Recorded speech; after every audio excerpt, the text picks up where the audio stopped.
اهلا وسهلا ومرحبا. هذه واحد المقدمه صغيره. وقعت لي واحد المشكله صغيره. سجلت واحد 3 سوايع هذيك الحلقات، 2 الحلقات الاخيره على فوزي القجع، وملي فضيت شفت بان الكاميرا كانت عندي مهرسه. دونك عندي الصوت ولكن ما عنديش الصوره. دونك انا خدمت فيها، نتوما كتشوفوا، حاولت نريكوبيري ديك الصوره، ما قدرتش. دوز واحد 2-3 ايام ما قدرتش نريكوبيرها، ولكن الصوت بقى. دونك انا هادشي كنعمل المقدمه باش كنقدمكم، كنقول لكم ها هي المشكله. غادي يكون عندكم الفيديوهات، 2 الفيديوهات، واحد غنصاوبوا اليوم وواحد غادي يخرج غدا ولا نهار 3، حق ما عندهمش الصوره. حاجه اخرى، قريت بحال جميع المغاربه بان الجمعيه الوطنيه للاعلام والناشرين اللي الرئيس ديالها هو دريس حتان، وهذا دريس حتان هو هذا اسطوره في صحافه التشهير، السب والقذف، كيخرج الشهاده الطبيه ديال المواطنين. ايوا خرجت واحد البيان كتحتج على حجر حساب البنكي ديال واحد الزميل ديالنا، هو مدير ديال الاحداث المغربيه، المختار الغزيوي. المختار الغزيوي هذا هو ديك الصحفي اللي خرج وحنا وقال لهم انا مخزاني، وقال لك كاع هو من العائله العلويه الملكيه. هادشي اللي قال واحد استجواب مع تلكل. ديك البيان ديال ديك الجمعيه الوطنيه للاعلام والناشرين كيقول لك كان واحد الحكم قضائي، وديك الحكم القضائي حجز الحساب البنكي ديال الزميل ديالنا المختار الغزيوي. ولكن هاد الجمعيه الوطنيه كتقول لك هي كتحترم القانون وهي كتحترم القضاء. يقولوا كتحترموا القانون وكتحترموا القضاء، علاش كتحتجوا؟ ولا نتوما كتحترموا القانون المغربي والقضاء المغربي، علاش كتحتجوا؟ حكم قضائي وفينال حنا اللي كنحتجوا ضد القانون المغربي، كيعملوا به اللي بغاو، وضد القضاء المغربي 80% خصهم كيدير اللي خصهم يمشيو يحلوا شي محلبه ولا يمشيو يعملوا قهوه ولا شي حاجه، ويخليوا القضاء يخليوه ينساوه. انا ما عنديش قضيه واحده مع القضاء المغربي، عندي قضايا. واش كاين شي مواطن كيحط 21 او 23 دعوه، وملي كتوصل عند النيابه كتخبى من تحت الطاوله، كتلوحها في الزبل، وهو انا هادشي باقي نوصلوا العلاقات ديالي الخاصه والحميمه مع القضاء المغربي. دونك غادي نرجعوا ديال المختار الغزيوي. والسي مختار ولا هاد القضاء هذا اللي كتحترم انت يحكم عليك، يبقى خصك تسكت وفينال، ما خصكش تحتاج انت وديك الاصدقاء ديالك ديال ديك كيسميوها الجمعيه الوطنيه للاعلام والناشرين. هادشي اللي كاين، حكموا عليك خصكم تسكتوا. وانت وديك الاصدقاء ديالك ديال هاد الجمعيه ديال الوطنيه اصدعتوا لنا راسنا. القانون فوق الجميع، وهذا كيحكموا على شي زميل ديالكم بحال سليمان الريسودي ولا توفيق وجهين ولا سليمان ولا عمر غادي ولا الاخرين ولا انا ولا الاخرين، كنتوا كتصفقوا كتطبلوا القانون فوق الجميع. القانون فوق الجميع، خصكم تبقاو تخرجوا هاد البيانات بحال هادو. وهذا المختار الغزيوي اللي كان كيكتب على استاذ والمؤرخ المحترم المعطي منجيب، كيكتب عليه المعطي منجيب.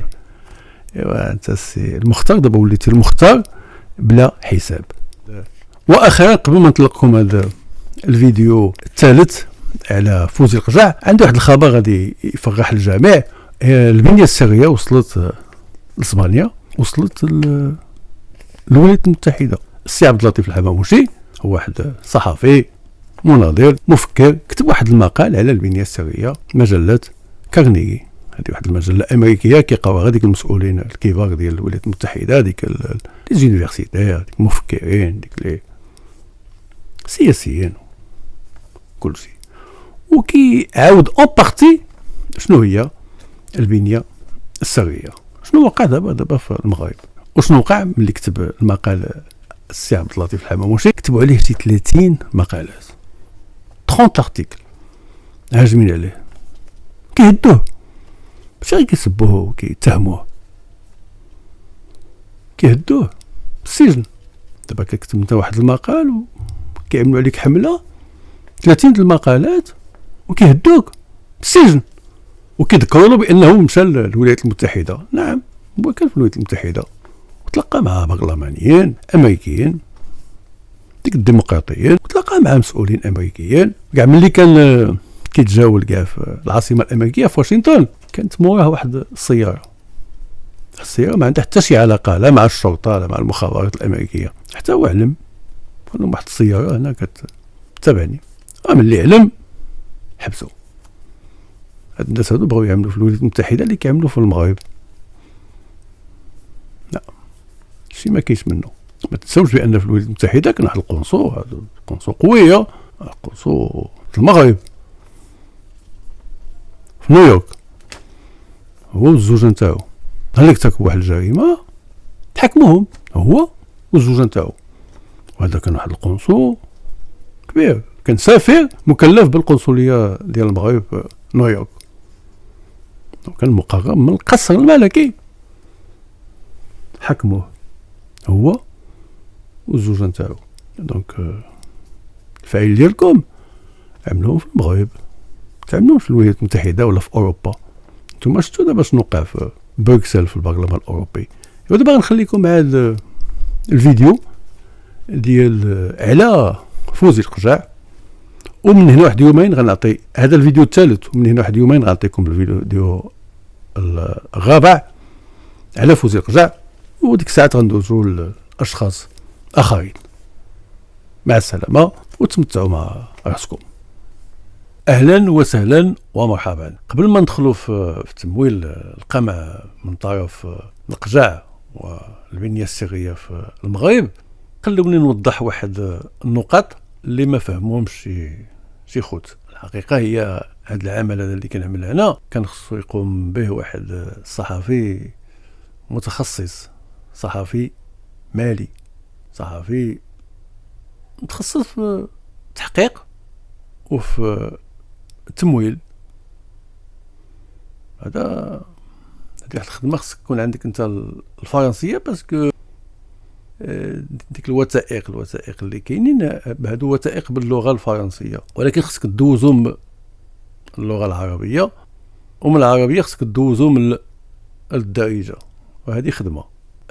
دونك الخطا اللي باغي كنت نصحح، ماشي خطا، باغي نشرحه مزيان. انا ملي كنتحدث على التسقيف كنعني ديك تسقيف الاعتمادات المفتوحه في الميزانيه برسم المقاسه، بالعربيه تعربت تسقيف ديال الكريديات. انا غنشرحكم مزيان هذا النقطه هذه. شنو هو التسقيف؟ انا اعطيكم واحد المثال بسيط. اسره عندها ميزانيه ديال 1000 درهم شهريا لشراء نقولوا بيتزات، كتاكل بيتزات، عندها 1000 درهم، خصها تخسر كل شهر باش تشري البيتزا ما تشريش شي حاجه اخرى.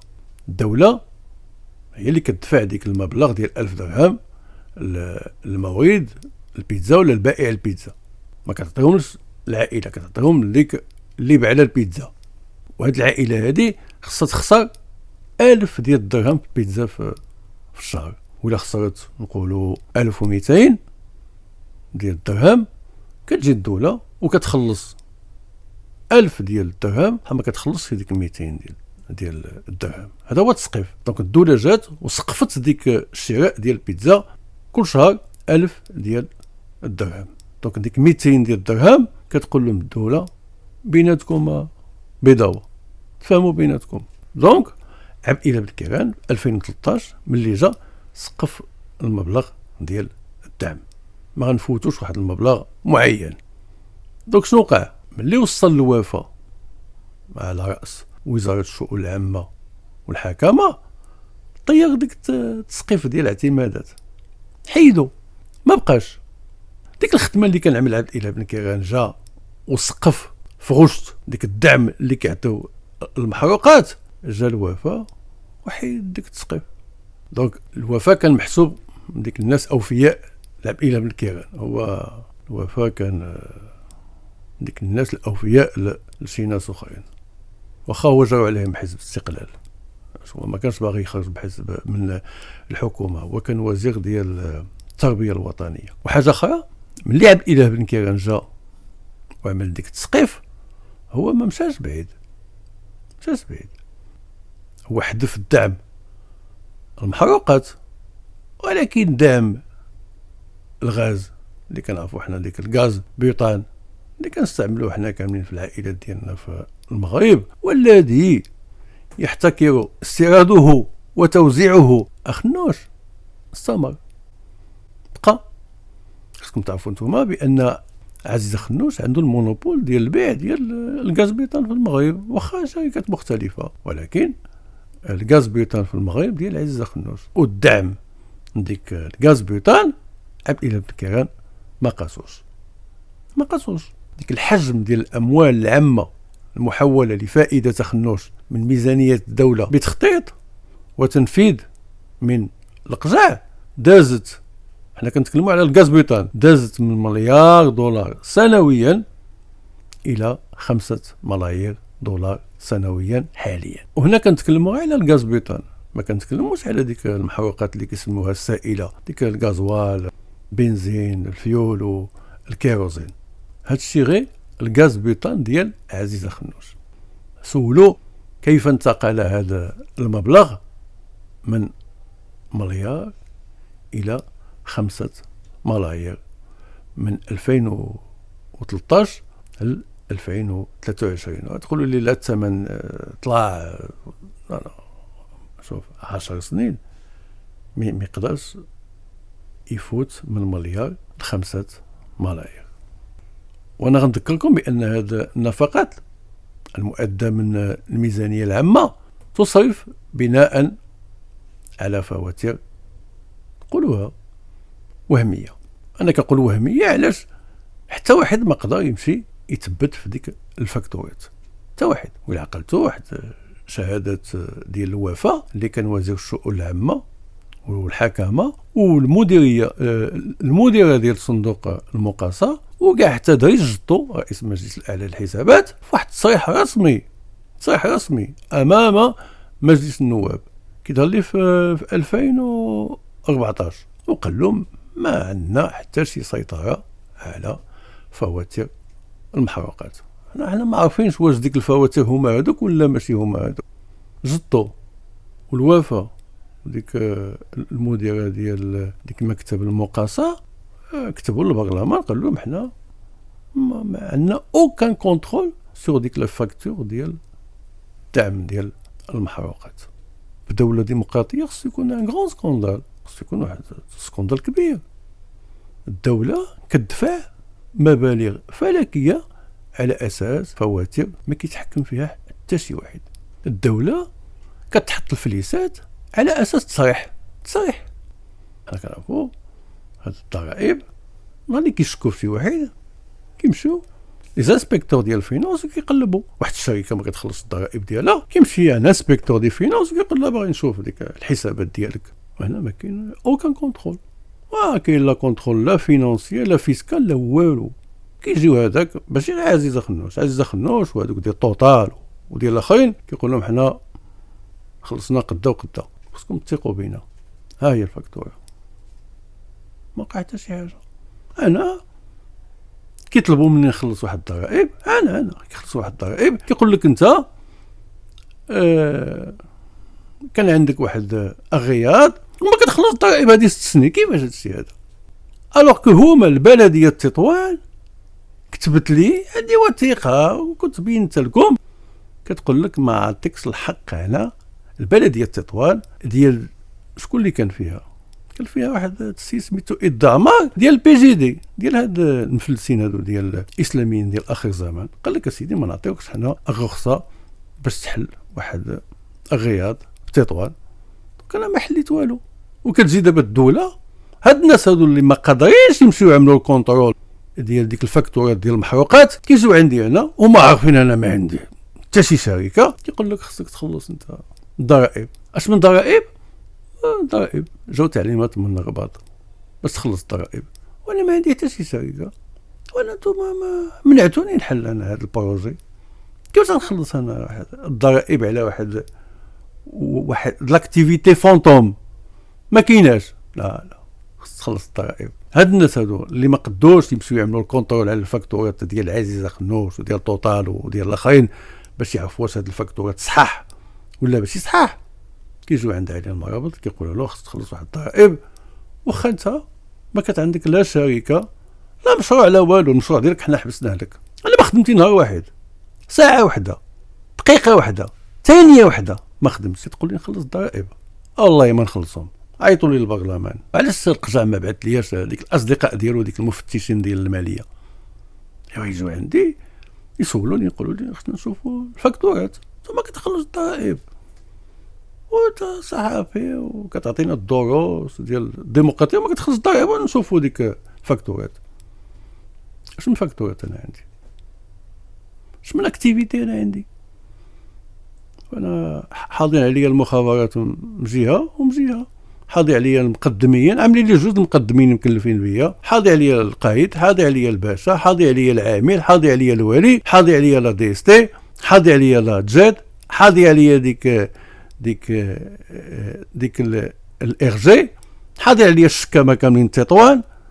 ايوا كيفاش وانتم ما عارفينش انا ما عندي اوكين اكتيفيتي؟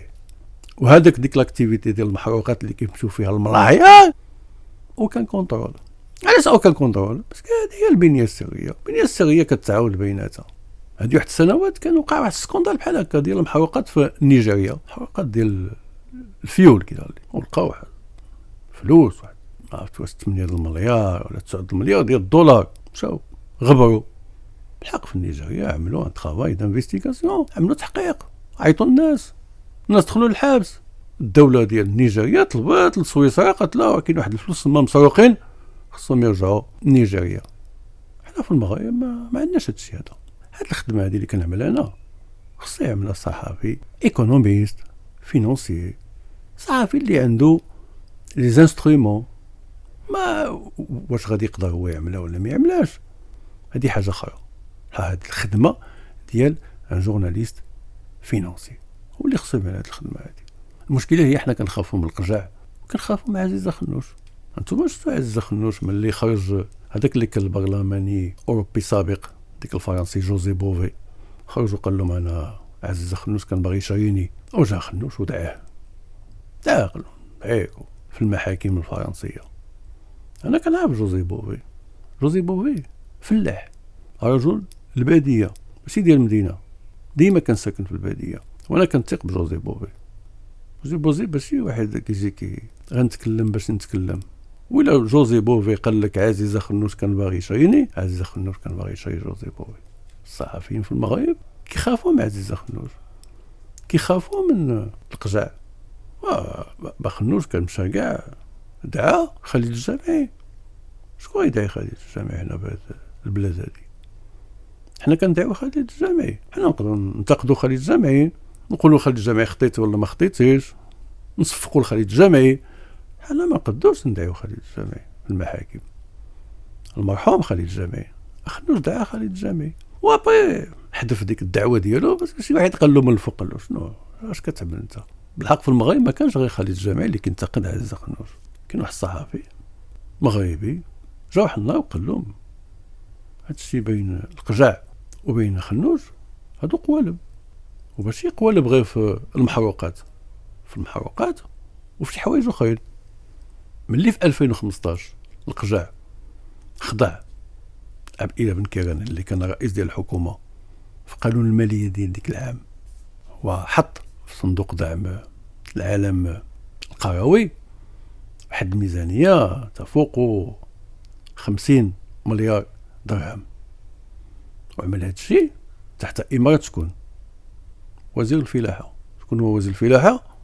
هو عزيزه خنوش.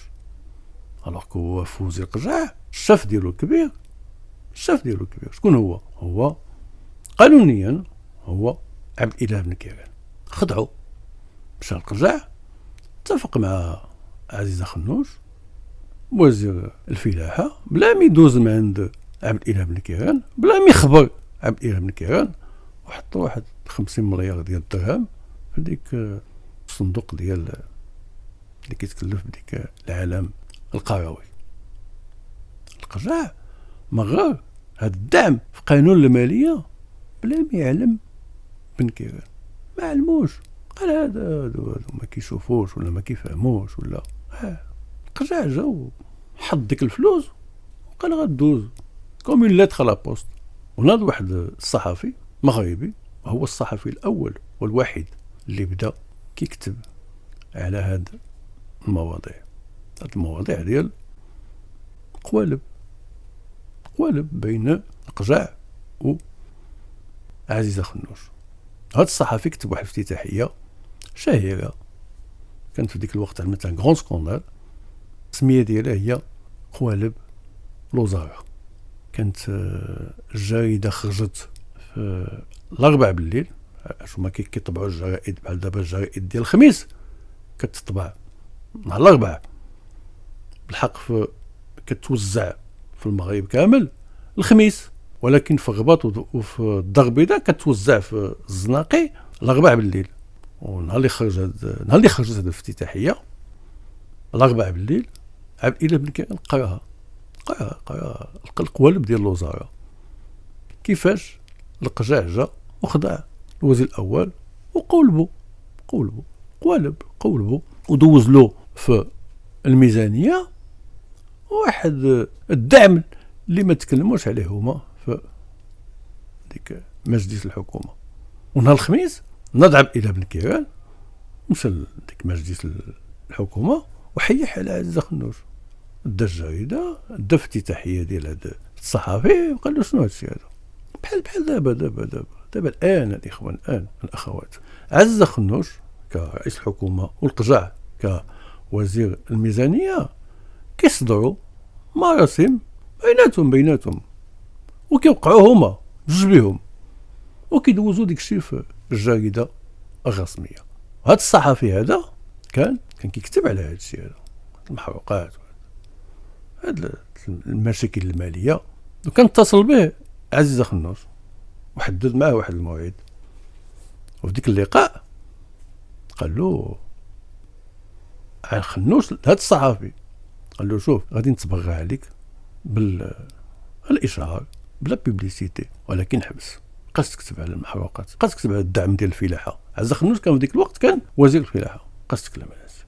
غير أن هذا الصحفي اللي هو الاسم ديالو توفيق بوعشرين، وهو اللي كان المدير ديال جريدة أخبار اليوم، ما توقفش على الكتابة، وخاصة عن تحالف القجع وعزيزة خنوش.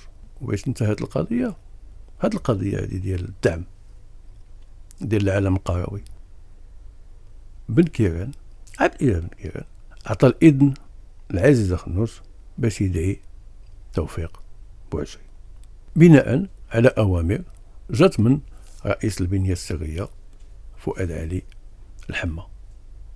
فؤاد هو اللي عطى الإذن، ماشي الإذن، عطى لوغدر البن كيران باش يعطي الإذن هو العزيزة خنوش باش يدعي توفيق بوعشرين، في حين أن الافتتاحية ديال توفيق بوعشرين كانت كتدافع على من؟ على عبد الإله بن كيران، وكتفضح ديك خدعة القجع وخنوش ضده. وملي عزيزة خنوش دعا توفيق بوعشرين، القجع تشجع حتى هو ورفع حتى هو دعوة قضائية ضد توفيق بوعشرين، كيطلب فيها سمعوا مزيان شنو كيطلب فيها 1,000,000 درهم كتعويض، ومنع توفيق بوعشرين من الكتابة 10 سنوات. دابا هذا القجع باغي يعمل مع توفيق بوعشرين اللي عملوا معايا انا، ما قال لهم انا هادشي مزيان، حنا غنمنعوا توفيق بوعشرين من الكتابة وما بقاش نسمعوا الصداع ديالو. وانا منعوني من الكتابة فوقاش 2005 ياك، احنا علاين دابا غنعملوا 20 سنة. انا الصداع ديالي باقي هو هذاك الصداع ديال الحق، الصداع ديال حرية التعبير، هذا هو. وإلا دابا توفيق بوعشرين هذه 5 سنين ونص هو في الحبس على هذا الشيء، توفيق بوعشرين مشى كتب واحد افتتاحيه لصالح عبد الاله بن كيران، وجاو هادو ديال هاد القجاع وعز خنوش دعاواه وبقاو وحلفوا فيه، قالوا له شوف هادشي ما تقادرش هادشي هذا. هاد بن كيران وهاد الخد ديالو هاد الاخوات ديالو هادو كاملين منافقين كاملين. هاد الحزب هذا ديال البي جي دي هذا حزب النفاق. هذا انا كنعرف واحد السيد ديال البي جي دي، واحد مسؤول كبير ديال البي جي دي، كان وزير، كان صديق ديال توفيق بوعشرين. كنا كنمشيو انا وحمد السنوسي بزيز المساء ملي كان توفيق رئيس التحرير المقر ديالهم ديال الدار البيضاء، وشكون اللي كنلقاو تما في العشيه بالليل اللي كيعملوا البوكلاج، ملي كيشدوا الجريده وكيبقاو ديك الساعات عندهم واحد ساعه ولا ساعه ونص المكانه كيفتحوا فيها، كتكون الجريده مشات للمطبعه. شكون اللي كنلقاو تما؟ كنلقاو مصطفى غاميد كان صديق ديال توفيق بوعشرين. ومصطفى غاميد ملي دخلوا توفيق بوعشرين الحبس هو كان مخاصم معاه. علاش؟ باسكو توفيق بوعشرين كان كيميل لعبد الاله بن كيران، ما كانش كيميل لمصطفى غاميد، ومصطفى غاميد ما عجبوش الحال. دونك ملي كان توفيق بوعشرين في الحبس، هذا مصطفى غاميد وزير الدولة المكلف بحقوق الإنسان عطى واحد المستشار ديالو جاود غسال، اللي كان توفيق بوعشرين عاونو من 2014 ل 2016، عاونو ماديا باش يعمل ديك الموقع ديالو غائي. غاميد عطى لهاد غسال واحد الدوسي ديال توفيق بوعشرين باش يوزعو للصحفيين من التحت، وديك الدوسي مقطع. هذه الخدمه ديال من؟ هذه الخدمه ديال المخابرات. هذا جاود غسال كيوزع الدواسه من تحت لتحت، من تحت الطابله، ماشي كيجي كيعمل بيان وكيخرج، لا. وديك الشيء الاخوان مقطع مصوب من عند المخابرات سيغ 100%. دابا غاميد وديك غسال كانوا كيوزعوا ديك الشيء اللي كيهمهم في الدوسي ديال توفيق بوعشرين، ماشي صحفيين. انا قالوها لي جوج صحفيين، قلت لهم انا شكون عطاكم هذا الشيء هذا، شكون عطاكم هذا الدوسي، وهذا الشيء خصنا باقي هنا، هذا الشيء ما عندناش، هذا ما عندناش. هذا قال لك عطاها لنا ديك جاود غسال، هذا راجل الثقه ديال مصطفى غاميد. هذا السيد هذا كان كيعتبر راسو الصديق ديال توفيق بوعشرين. توفيق بوعشرين هو دابا في الحبس، هو عارف شحال الاصدقاء ديالو خانوه. الواحد الاول منهم هو هذاك ديال السفير المغرب في تونس. وشوفوا دابا فين تاخر دابا مصطفى غاميد. جا واحد النهيار عصبي، شاف الحياة ديالو كانت حياة ديال النضال مشات له في الخوا. ولا السيد كي يوزع الدواسة ديال واحد المواطن كيتحاكم، وهذا قال لك محامي، كان قال لك مناضل حقوقي، وفديك الوقت كان وزير الدولة مكلف بحقوق الإنسان. كيوزع من تحت الطابلة، من تحت لتحت، واحد الدوسي مقطع مزور بزاف د البلايص، او عندي على صحفي كيتحاكم. هاد السيد جاتو واحد النهية عصبي، زعما الله يشافيه. وتزادت عليه كانت عنده واحد المشكلة صحية خطيرة، الله يشافيه. وبالحق هاد السيد عنده نهية عصبي وعنده مشكلة صحية خطيرة، ومشى عمل عملية تجميل على كرشو. شوف هذا مصطفى غاميد قال لك باش يقلل من ديك حجم ديال البطن ديالو. هاد السيد هذا هو شوف يمشي يصاوب السنان ديالو، واخا بغيتي تقلل من ديك البطن ديالك السي مصطفى برك من العدس ومن البصاره. هذه هي الصداقه ديال ديك المنافقين هذوك ديال البي جي دي. وهذا الشيء اللي وقع لتوفيق بوعشرين والزيان هو اللي كيمنع بزاف ديال الصحفيين، بزاف ديال الحقوقيين باش يتجرؤوا على التنديد بهذه المخالفات الجسيمة. حتى واحد ما يقدر دابا يهضر. القجع عنده أصدقاء في كل مكان، في يدو كل شيء. اللي عنده الفلوس هو منشي. فوزي القجع في يدو القضاء، مخابرات، بوليس، الحباسات. نهار اللي كيبغوا الخدمة في شي واحد شنو كيعملوا؟ كيمشيو عند المخابرات، كيصوبوا الدوسي، كيدوزوا ديك الدوسي للبوليس، البوليس كدوزو القضاء، والقضاء كيدوزوك يحكمون عليك بالحبس الحبيسي. مخابرات صاحبي مع القجع هو اللي كيمولهم، البوليس صاحبي مع القجع هو اللي كيمولهم، القضاء حنا غنعاودو بهذا الفيديو صاحبي مع القجع هو اللي كيمولهم، والحباسات حنا غنعاودوها في هذا الفيديو صاحبي مع القجع هو اللي كيمولهم. هذه واحد بحال سلسله ديال لوزين، واحد لاشين.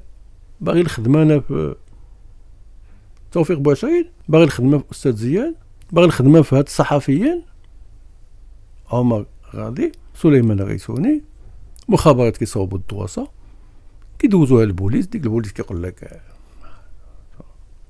محضر، كدوز ديك الشيء للقضاء، كيحكموا قال لك باسم صاحب الجلاله، كيديوك الحبيسي.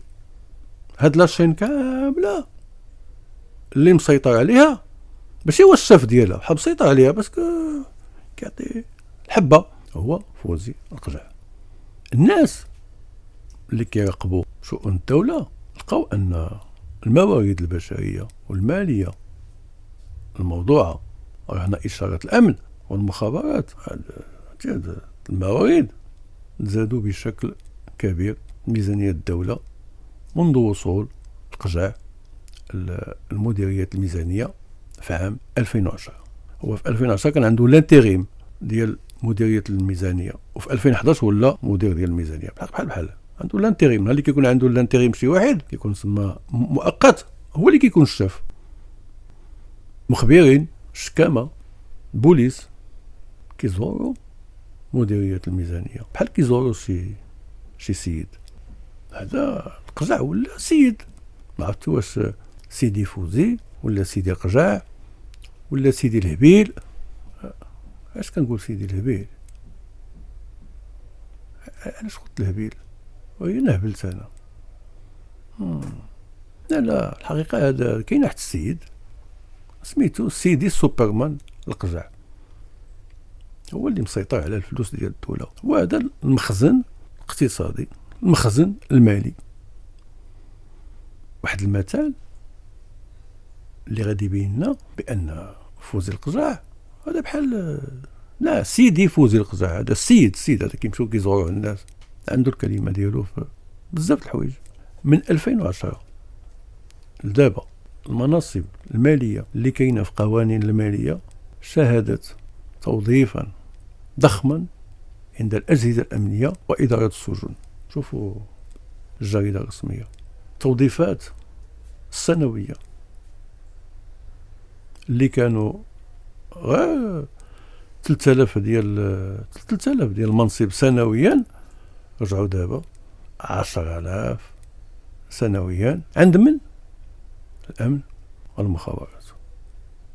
الوغ كو اون ميم طون توظيف في التعليم تم تحويله الى التعاقد، كيعملوا معهم دي كونطرا من اجل تبخيش التعليم ورجاله ونساؤه.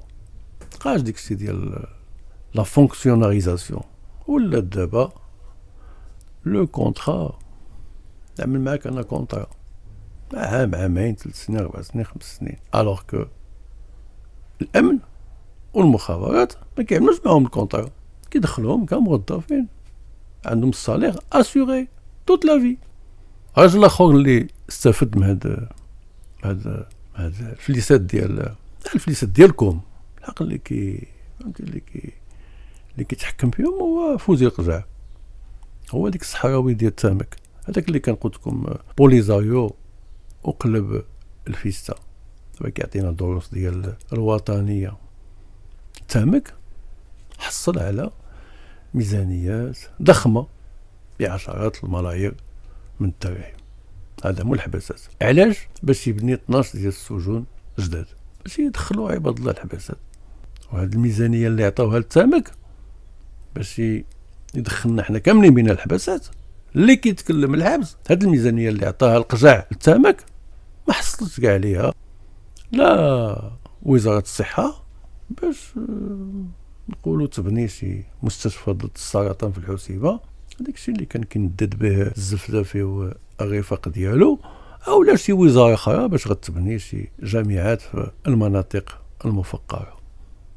وبالاضافة على هذه البركة اللي عطى القجع الصديق ديالو في البنية السرية محمد صالح التامك، بالاضافة على هذا الشيء باش يبني 12 ديال السجون، دابا التامك كيستافد من 500 منصب توظيف سنويا لإدارة السجون.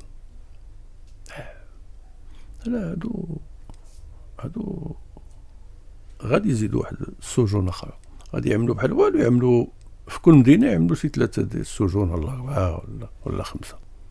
القجع كيتبقى على الأصدقاء ديالو الزملاء ديالو في البنية السرية علاش هو عارف ما كاين حتى شي رقابة، ماشي غير عنده وعند الآخرين. واش كاين شي رقابة عند المخابرات ولا عند البوليس ولا عند إدارة السجون؟ كاينش. السيد هو الرئيس ديال ديك الجمعية ديال المفتشين المالية، عملهم كاملين في الجيب لي بريم. هاد السيد هذا القجع حصل على واحد السلطة لا مثيل لها في العالم، مكاينش في العالم. هذا باش شي واحد باش وزير الأول هذا، وهذا كان غير وباقي دابا مدير ديال الميزانية حتى 2021 عاد ولا وزير ديال الميزانية. واحد السيد اخر اللي هو الزميل ديال فوزي القجع في البنية السرية هو عبد اللطيف الحموشي.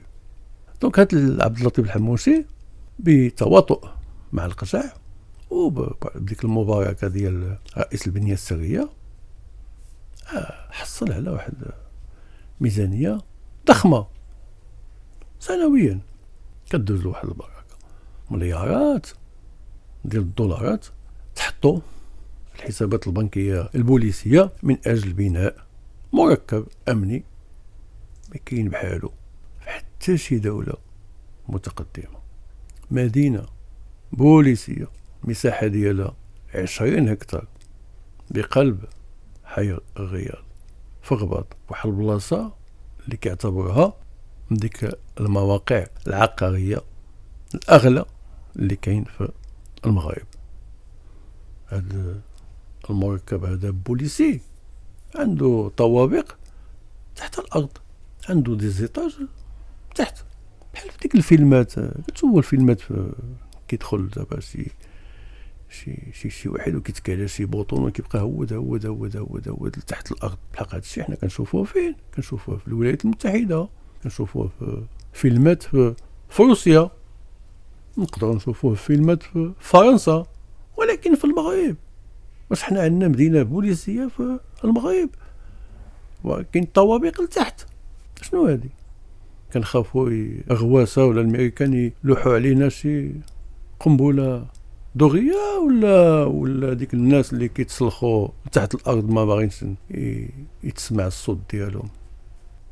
اما بالنسبه للنيابه العامه وخصوصا ملي كان كيترأسها ديك العضو البارز في البنيه السريه هو محمد عبد النباوي، القجع وفر له واحد الميزانيه خاصه وخارج ميزانيه المجلس الاعلى السلطة القضائية، عمل له واحد الميزانية ديالو خاصة ليه هو النيابة العامة، رئاسة النيابة العامة، وديك الشي داز بلا رقابة برلمانية قضائية إدارية وهاد الشي بيناتهم. عبد النباوي الرئيس الحالي، الرئيس الأول دابا في محكمة النقد، ملي كان رئيس النيابة العامة كرا واحد المقر فاخر غير الرئاسة ديال النيابة العامة في أغلى بنايات حي الرياض بواحد المبلغ كيوصل شهريا 150 مليون سنتيم. هي ولا حسبنا كيخرج لك داك الشيء عليهن 2 مليون دولار سنويا. 2 مليون دولار سنويا ديك المقر ديال الرئاسة ديال النيابة العامة ملي كان محمد عبد النباوي هو الرئيس ديالها. ايوا كيفاش زعما بديك 2 مليون دولار سنويا نحسبوا غير واحد عامين ولا 3 سنين تجي واحد البركه ديال 6 مليون ديال الدولار ما نقدروش نشريو بها شي مقر فخم في حي الرياض ولا بلاصه اخرى. وزيد على هاد البركه القجاع عطى لهاد عبد النباوي ملي كان هو الرئيس ديال النيابه العامه، عطاه واحد ميزانيه ضخمه، واحد الميزانيه حتى هي تحت البركه باش يبني واحد المقر حتى هو ضخم وفخم بجانب مقر المجلس الاعلى للسلطه القضائيه. فين؟ في حي الرياض. الناس كيحماقوا على حي الرياض، بوليس والقضاء كيحماقوا على حي الرياض. انا ما عرفت فين جا المقر ديال الحباسات ديال اداره السجون، ولكن المقر ديال النيابه العامه اللي دابا كيتبنى وهذا الشيء ديال المجلس الاعلى للسلطه القضائيه ومحكمه النقد جاو في حي الرياض. وديك المدينه البوليسيه اللي دابا كيبنيها عبد اللطيف الحموجي فين جات؟ جات في حي الرياض. اولا مشيتو شفتو محكمه النقد ياك وتقارنوها بديك التصاور ديك المقر ديال النيابه العامه اللي كتبنى دابا، والله الا محكمه النقد كتبان زعما بحال شي بناء عشوائي بغرط ديك المقر ديال النيابه العامه. شوفوا عملوا واحد الدور اسمه شوفوا النيابه العامه باقي ما تبنات بالحق. كتشوفوا البلانات هما مصورين محطوطين، انت كتشوف النيابه العامه المقر ديالها هذا ماشي هذا قصر ديال الامبراطور، هذا ماشي النيابه العامه هذه. مشيو شوفوا في حي الرياض هما كيبنيوها، هما بداو كيبنيوها وقارنوها مع محكمه النقد. شدوا صوره ديال بنايه محكمه النقد، واحد الصوره اخرى ديال بنايه ديك المجلس الاعلى للسلطه القضائيه، وقارنوهم مع صوره هي معلقه ما عندهم معلقه في ديك البلاصه اللي كيبنيو فيهم النيابه العامه ديال النيابه العامه، وغادي تفهموا بان السلطه الحقيقيه في هذه البلاد هي النيابه العامه، هي اللي كتغرق عباد الله، هي اللي كدي عباد الله الحباسات. النيابه العامه الخدمه ديالها شنو هي تشد عباد الله كاملين اللي ما متفقينش مع هذا النظام الديكتاتوري. السلطه الحقيقيه في المغرب هي النيابه العامه. النيابه العامه الرئيس ديالها هو حسن الداكي. ياك بالحق حسن الداكي شكون هو الشاف ديالو الحقيقي؟ حسن الداكي النصرانه الزايده ديال محمد عبد النباوي. هذا عبد النباوي وهذا الحسن الداكي. عبد النباوي هو دابا رئيس الاول محكمه النقد، والحسن الداكي هو الرئيس ديال النيابه العامه. عندهم 2 البيروات ماشي واحد، 2 كل واحد عنده 2 البيروات، عبد النباوي والحسن الداكي. عبد النباوي عنده مكتب في محكمة النقد بصفته رئيس الأول لمحكمة النقد، وعنده بيرو آخر في المجلس الأعلى للسلطة القضائية. علاش هو الرئيس المنتدب للمجلس الأعلى للسلطة القضائية؟ الرئيس زعما البطرون الحقيقي هو الملك.